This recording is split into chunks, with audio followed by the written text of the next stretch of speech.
بسم اللہ الرحمن الرحیم۔ السلام علیکم۔ ڈاکٹر افسانہ مگن ایک مسلمان ڈاکٹر ہے۔ ہندوستان کی ریاست کیرلا کے ایک سرکاری ہسپتال میں اپنے فرائض سر انجام دے رہی ہیں۔ وہ کہتی ہیں کہ ڈاکٹر بننا میرا خواب ضرور تھا، لیکن اس کی کوئی امید نہیں تھی، بلکہ اس کے الٹ یہ بالکل ناممکن تھا۔ میرے والد صاحب ایک ہندو بزنس مین کے گھر میں مالی تھے، جہاں سے انہیں ایک معقول تنخواہ ملتی تھی، جس سے گھر کی روٹی روزی چل جاتی تھی۔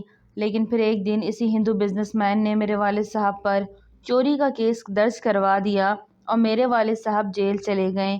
کچھ کٹر ہندو تعصب اتنا زیادہ ہے کہ جب میرے والد صاحب پر کیس درج ہوا تو بنا کسی تفتیش کے ان کو مجرم مان لیا گیا، یہاں تک کہ عدالت میں ثبوت جو پیش کیے گئے وہ بھی جھوٹے تھے۔ لیکن عدالت نے ان ثبوتوں کو بھی سچ مانتے ہوئے میرے والد صاحب کو جیل بھیج دیا۔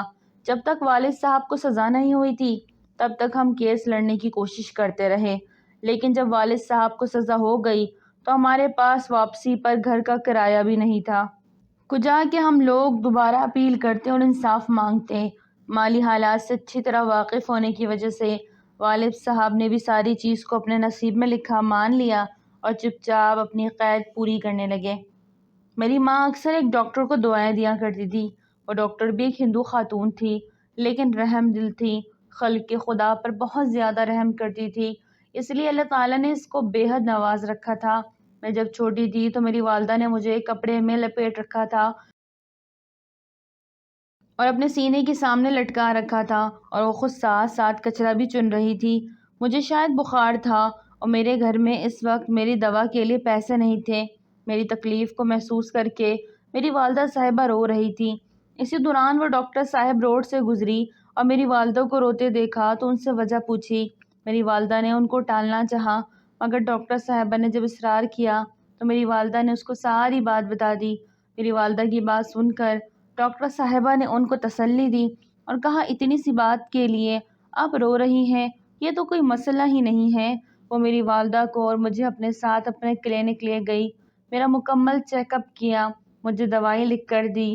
جب میری والدہ نے بتایا کہ ان کے پاس یہ دوائیں خریدنے کے لیے پیسے نہیں ہیں تو ڈاکٹر صاحبہ نہ صرف میری والدہ کو دوائی خرید کر دی بلکہ گھر واپس آنے کے لیے کرایہ بھی دیا اور میری خوراک کا انتظام کرنے کے لیے کچھ اور رقم بھی دے دی۔ اس کے بعد 2-3 بار جب میرا چیک اپ ہوا تو وہی ڈاکٹر صاحبہ مجھے لے کر جاتی، میرا چیک اپ کرتی، ادویات خرید کر دیتی اور میری خوراک کا انتظام کرتی۔ یوں الحمدللہ میری زندگی بچ گئی اور میں صحت یاب ہو گئی۔ پھر جب میرے والد صاحب کو تنخواہ ملی تو میری والدہ وہ ساری رقم لے کر ڈاکٹر صاحبہ کے پاس گئی اور ان سے کہا کہ آپ کے جتنے اخراجات ہوئے ہیں آپ ان میں سے لے سکتی ہیں۔ ڈاکٹر نے میری والدہ کو پیار کیا اور کہا کہ وہ میں نے آپ پر کوئی احسان نہیں کیا، میرا فرض تھا۔ جس طرح آپ کو دوا کی ضرورت تھی اور میں نے آپ کے لیے دعا کا انتظام کر دیا، اس طرح آپ یہ پیسے بھی کسی ایسے انسان کو دے دینا جس کو ان پیسوں کی ضرورت ہوگی۔ میری والدہ وہ پیسے لے کر گھر واپس آ گئی اور اپنی ضرورت سے زائد پیسے غریب لوگوں میں تقسیم کر دی۔ لیکن میں نے جب سے ہوش سنبھالا میں نے والدہ کو اس ڈاکٹر کو دعا دیتے ہی سنا تھا۔ شاید میری ماں اتنی دعائیں مجھے بھی نہیں دیتی تھی جتنی اس ڈاکٹر کو دیتی۔ جب میری والدہ ڈاکٹر کو دعائیں دیتی تو میں نے تبھی فیصلہ کر لیا تھا کہ میں بھی ڈاکٹر بنوں گی، لیکن ایک کچرا چننے والی کی بیٹی کا ڈاکٹر بن جانا ایک ناممکن سی بات تھی۔ مگر میں نے اپنے خواب کو مرنے نہیں دیا۔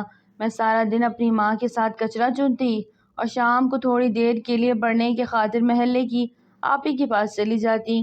وہ میرے حالات سے اچھی طرح واقف تھی اور مجھے مفت پڑھا دیا کرتی تھی۔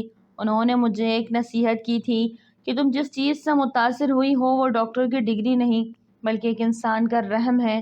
تم ڈاکٹر بن کر اس انسان جیسا کبھی نہیں بن سکتی بلکہ ایک رحم دل انسان بن کر ہی اس انسان جیسا بن سکتی ہو، اور رحم دل بننے کے لیے آپ کے پاس ڈاکٹر کی ڈگری کا ہونا ضروری نہیں۔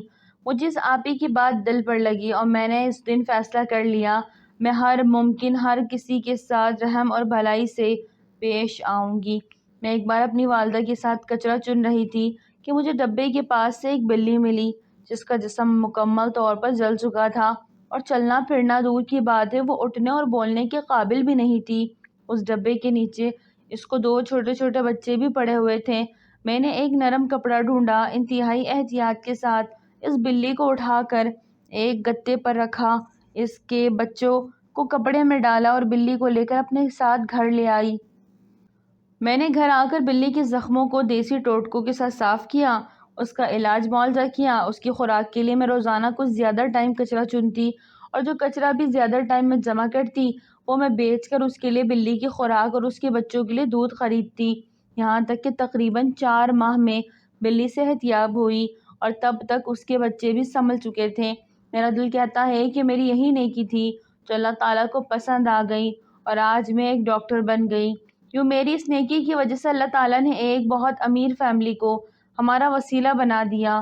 ہوا کچھ یوں کہ ایک دفعہ میں اور میری والدہ کچرا چن رہے تھے کہ ہمیں کچرے کے ڈبے میں سے بہت سارا زیور مل گیا۔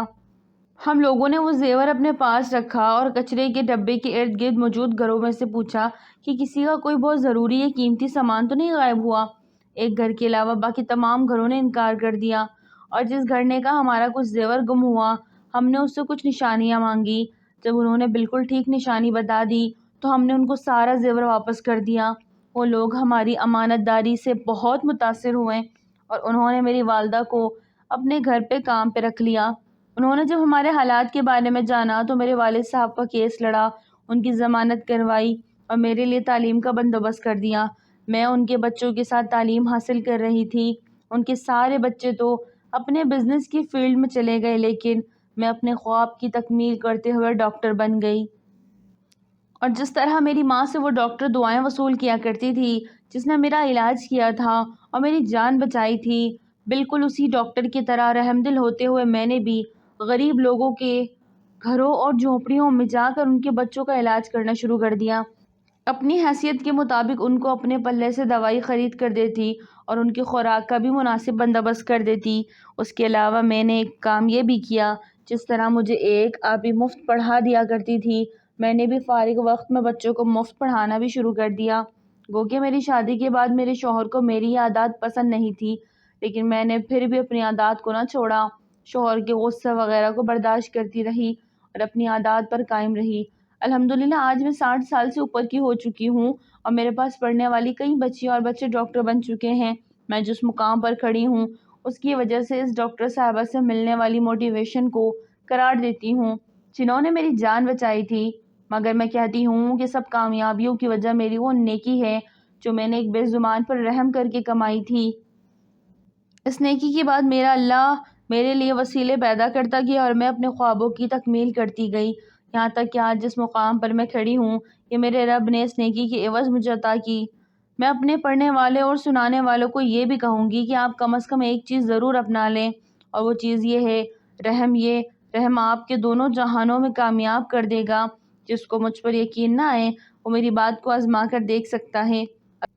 اگر میری اس بات پر عمل کر کے کسی کو نقصان ہوا تو میں اس نقصان کی دونوں جہاں میں بھرپائی کرنے کے لیے تیار ہوں، کیونکہ میرا اللہ فرماتا ہے میرے بندوں پہ رحم کرو میں تم پہ رحم کروں گا۔ ہماری ویڈیو اچھی لگے تو لائک کریں، چینل کو سبسکرائب کریں اور دعاؤں میں یاد رکھیں۔ السلام علیکم۔